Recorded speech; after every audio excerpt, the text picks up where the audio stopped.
We all need to be educated to the highest standard in this new information age. And surely this includes a clear awareness of how the social media influences, shapes, and define our lives. Be aware, they are everywhere.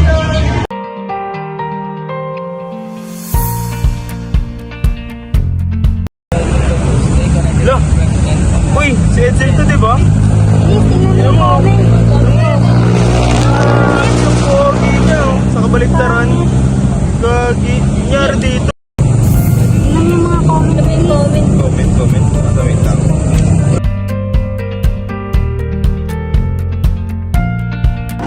If you use social media to stay connected with friends and family, then it's probably good for you. But if you spend too much time on it, then it might not be.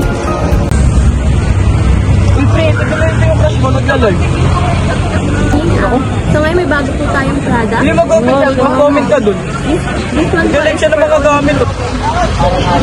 Pre, tanong mo nga ako saan yung address niya para kapag nag-order tayo, pick upin na natin sa kanila para malaman natin kung saan siya nakatira. Para mapuntahan ko.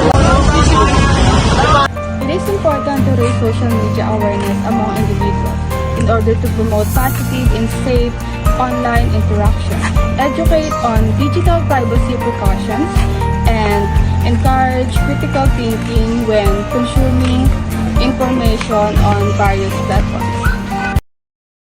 Hello po, sir. Hello po, sino po sila, sir? Ito po ang company ni Manny Pacquiao. Nanalo po kayo ng 50,000 pesos. 50,000? Legit po ba yan? Totoo, Yes po, bibigyan nyo lang po inyong pangalan, edad, pati po ang inyong address. Sige po, yung pangalan ko po ay Estasano Ralph Kelly, nakatira po sa Barangay 4, Alfonso, Cavite po. Kailan po kaya pwede makuha yun, sir? Maghihintay lang po kayo ng 3 to 5 days para po maklaim ang inyong premyo. Dahil bibigay po namin ito ng personal. Sige sir, sabihan nyo na lang ako pagka pwede ko na makuha. Kailangan ko po kasi. Laki nyo yung free. It is important to have a social media awareness in order to understand the impact of our online interactions and to make informed decision about the content we consume and share with others. According to the Cybercrime Prevention Act of 2012 or the Republic Act number 10175, this act criminalizes offenses such as cyber libel, unlawful or prohibited acts which may be relevant to cyberbullying cases. Stop being mean on the street. Stand up and speak up.